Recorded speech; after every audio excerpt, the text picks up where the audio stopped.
Research carried out by the London Institute of Psychiatry shows that persistent distractions and interruptions at work had a profound effect. The average employee is productive about 2 hours and 53 minutes per day out of a whole day. That's only 31% of an 8-hour day, according to Inc.com. You don't need these studies to understand that having frequent interruptions and distractions are going to make you be distracted from accomplishing your goals in the shortest period of time. Imagine being able to slow down and concentrate intently on one task at a time. Imagine being able to complete that task in maybe 1/3 or half the time that you intentionally set out to do. You can train yourself to do this. It just takes practice.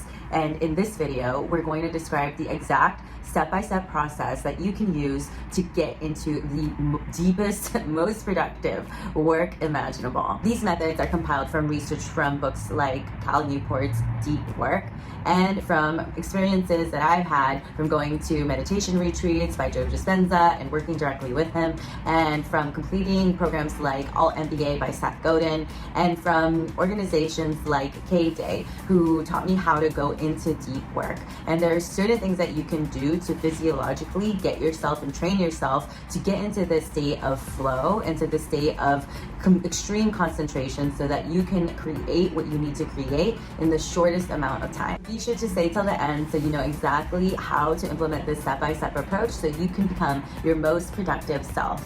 Also, be sure to like, subscribe, and comment so that you can share this information with other light makers. I'm so grateful that you're here. My name is Karen, and I'm the founder of Light Makers, your source for all things manifestation, mindset, and online business, so that you can create more fun, freedom, and flexibility in your life.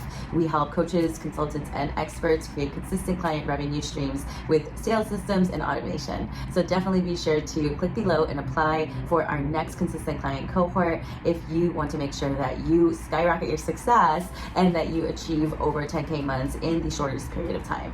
The first step in making sure that you get into the most productive workflow is to declutter your space. Make sure your space feels clean and organized, or at least feels productive to you. This could look very different for various people. Some people really don't want any kind of clutter around them. Some people can work with a little bit more, but make sure that it is optimal to fewer distractions. Because what I found, if you have more distractions around you, then it might be harder to focus in.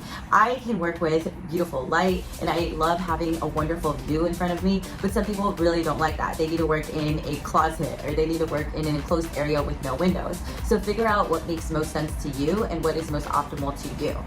The next step is to declutter your mind. I have found that this is a critical step that many people miss, because it is equally as important to get everything out from inside of you that is causing any kind of distractions.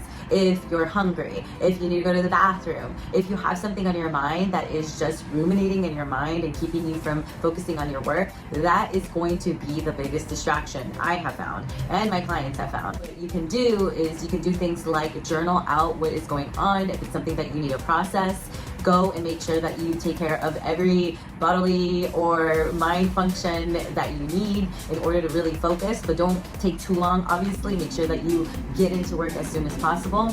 And 3, you can do a limiting beliefs exercise, which I will link right here, so that you can make sure that you are getting out all your limiting beliefs and all your doubts. If you're badly procrastinating, it could sometimes mean that maybe you don't believe in what you're doing and that you need to shift those beliefs. And so that's totally possible. You just need a process to be able to do that systematically. And I am definitely re-recording all of this last part because my last video got corrupted.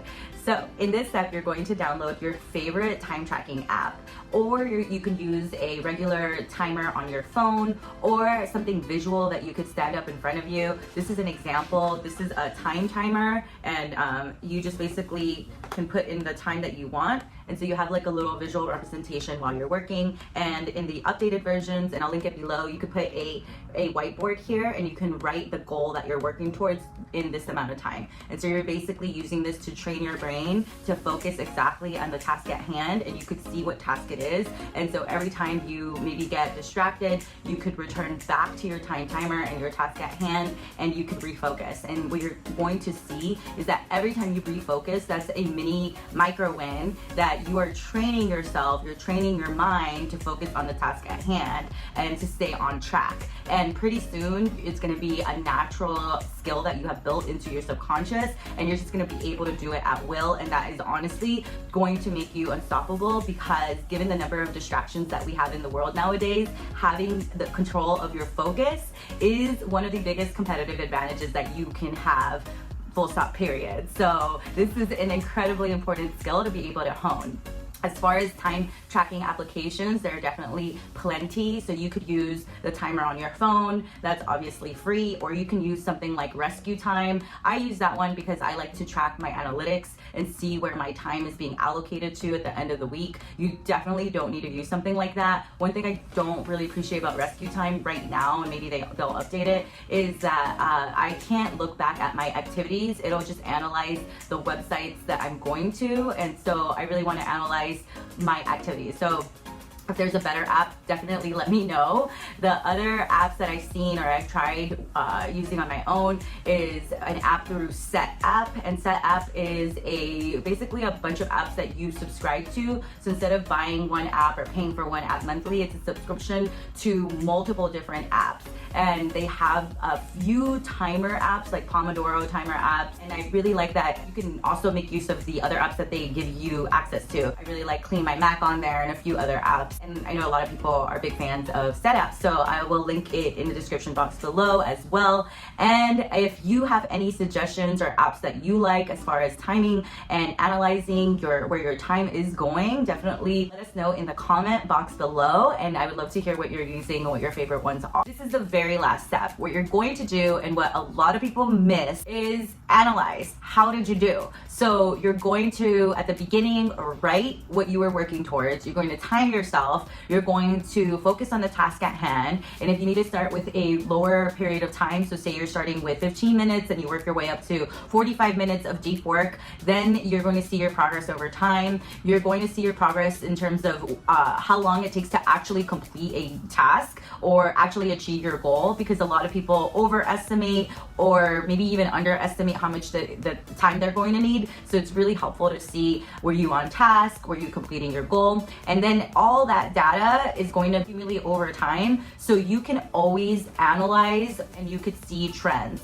and then you can improve, you can add improvements. So 1% improvements, for example. Maybe can you change your seat? Can you change where you're actually doing work? Can you change something about your mindset? I'm a very, very big proponent of being able to work wherever you can, right? There's always going to be external circumstances that you can't control. And if you work better, you know, say in a place with no windows, I know like Alex Hormozy has said he loves working in a place that looks like a closet, then that's, you know, something that you know about yourself, and you know, if you can optimize your workspace, you can do that for yourself. I really like to install the belief that I can work wherever, anywhere, and I can be focused at will at any task at hand. That's a belief that I've been cultivating within myself, and that's what I prefer to believe and what I've installed in my own belief system. But obviously, if I can optimize my workspace for my most ideal, then I'm going to be the most productive. And if I'm analyzing my analytics and I'm looking at exactly how long it takes to complete tasks,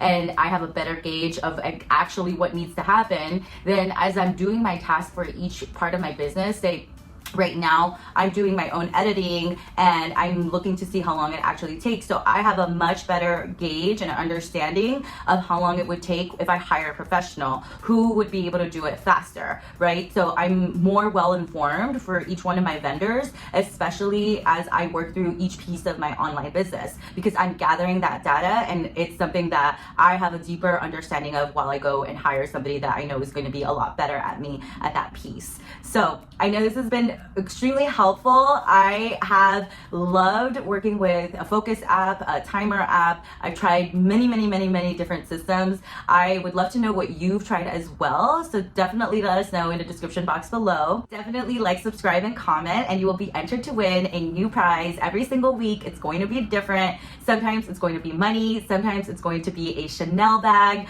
or a free course or a free coaching session, and it's going to be a lot of fun. I'm toying with the idea of announcing the winners on Instagram, so meet me over there and let me know that's something you would like. And I am so grateful for you. If you found any one of these pieces valuable, then definitely check out this new video coming up. You are going to love it, and I cannot wait to see what we will create.